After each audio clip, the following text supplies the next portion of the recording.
ডাল দিয়ে মিষ্টি, দেখুন কতটা সুন্দর হয়েছে ডালের মিষ্টি। এটা পুরো রসগোল্লার হার বানিয়ে দেবে, এতটাই সুন্দর হয়েছিল। আর চিপলে রসগোল্লার মতন রস পড়ছে, দেখুন এত নরম হয়েছিল আর খেতে ভীষণ সুন্দর লাগে। কিভাবে বানাতে হয় তোমাদের সাথে শেয়ার করলাম। এবার প্রথমে 300 গ্রাম ডাল নিয়েছি। ডালটা খুব ভালো করে ধুয়ে নিতে হবে। ধুয়ে নিয়ে 7 থেকে 8 ঘন্টা জলে ভিজিয়ে রাখতে হবে। জলে যখন ভিজিয়ে রাখা হবে তখন ডালটা ফুলে ঠিক এরকমই অতটাও হয়েছে 300 গ্রাম ডালে। এবার একটা মিক্সির বাটি নিতে হবে। বাটিতে একটা মিহি পেস্ট বানিয়ে নিতে হবে। আর এটা শিলে বাটলে অনেকটা সময় নিয়ে বাটতে হবে আর একদম মিহি করে বাটতে হবে। আর শিলে বাটতে গেলে অনেকটা সময় নিয়ে বাটতে হবে। আমি এখানে মিক্সিতে পেস্ট করে নিচ্ছি। আর মিক্সিতে পেস্ট করার পর দেখুন ঠিক এরকমই ফুলে যায়, ফেপে যায়। দেখুন কতটা মোটা হয়েছে। আর এখানে জল দিয়ে পেস্ট করিনি, শুধু ডালটাই দিয়ে পেস্ট করা হয়েছে। এবার একটা বাটিতে ঢেলে নেবো। এইভাবে একটা বাটিতে পড়ছে না, দেখুন ঝাঁকিয়ে ঝাঁকিয়ে ফেলে নিচ্ছি। এইভাবে সব ডালগুলো এইভাবে বেটে নেব। বেটে নেওয়ার পর ঠিক এতটাই ডাল হয়ে গেছে দেখুন। আর এখানে পরিমাণ মতো লবণ দিয়ে দেবো। দিয়ে দেওয়ার পর খুব ভালো করে হাত দিয়ে এইভাবে ফাটাতে হবে। আর এটা যেহেতু মিক্সিতে পেস্ট করা হয়েছে, এটা বেশিক্ষণ ধরে ফাটাতে লাগবে না। আর শিলে পেস্ট বাটলে অনেকক্ষণ ফাটাতে হয়। দেখুন এদিকে ফাটানো হয়ে গেছে। এদিকে একটা বাটি বসিয়ে দিয়েছি। বাটিতে 3 বাটি এরকমই মেপে মেপে জল দেব। আর 500 গ্রাম চিনি, 500 গ্রাম চিনি একবার মধ্যে ধরে গেছে। এইভাবে জলগুলো মেপে মেপে দিচ্ছি। জলগুলো দিয়ে দেওয়ার পর আবার ওই বাটিতে চিনিটা দেব।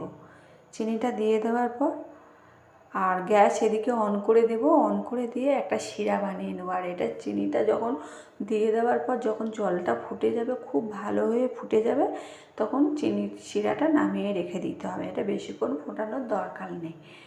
এরকমভাবে যখন দেখুন এইভাবে শিরাটা বানিয়ে রেখে দিতে হবে। একটু ফুটে গেলে, জল থেকে ভাপ উঠে গেলে, আর এদিকে গ্যাসের উপর কড়াই বসিয়ে দিয়েছি, তেল গরম করতে দিয়েছি। তেল গরম হয়ে গেছে।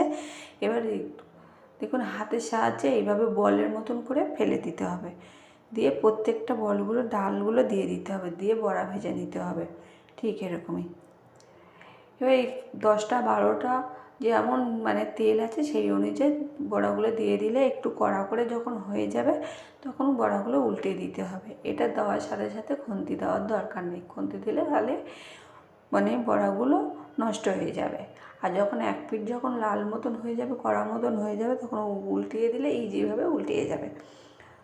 আর বড়াগুলো এইভাবে ফেলে দিতে হবে। ফেলে দেওয়ার পরে দেখুন এদিকে গ্যাসটা আমি হাই করে দিয়েছিলাম। আর এদিকে বড়াগুলো দেখুন কি সুন্দর ফুলে যাচ্ছে। আর এদিকে খুন্তি দিয়ে উল্টে দিচ্ছি। এক পিঠ যখন লাল হয়ে গেছে তখন এইভাবে উল্টে দিতে হবে। উল্টিয়ে দিয়ে 2 পিঠ কড়া করে ভেজে নিতে হবে। আর এখানে আমি অল্প পরিমাণে তেল দিয়ে বড়াগুলো ভাজছিলাম। আর এখানে ডুবো তেলে ভাজলে এর থেকে আরও বেশি ফুলবে। আমার কিন্তু ডুবো তেল দেওয়ার দরকার পড়েনি, তাই আমি দিইনি, অল্প তেলে ভেজে নিচ্ছি। আর এই তেলেই সমস্ত বড়াগুলো ভাজা হয়ে যাবে। এখানে আর তেল ব্যবহার করব না। দেখুন বড়াগুলো ঠিক এরকমই লাল মতন হবে। আর এর থেকে লাল করতে যদি বেশি চাও তাহলে বেশি করতে পারো। আমি এর থেকে বেশি লাল করব না।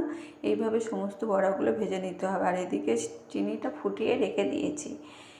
এদিকে জলে ভাপ উঠে গেছে। এদিকে এর মধ্যে দিয়ে দেবো। এর মধ্যে যখন দিয়ে দেবো, দিয়ে 3 থেকে 4 ঘন্টা ভিজিয়ে রাখতে হবে। 3 থেকে এই বাটিটা অনেকটা ভরে গেছে। আমি একটা প্লেটের মধ্যে থালার মধ্যে ঢেলে নিয়েছিলাম পরবর্তীকালে। দেখুন ঠিক এইরকম 3 থেকে 4 ঘন্টা রেখে দিতে হবে ঢাকা দিয়ে। 3 থেকে 4 ঘন্টার পর আমি থালা নামিয়ে নিয়েছি।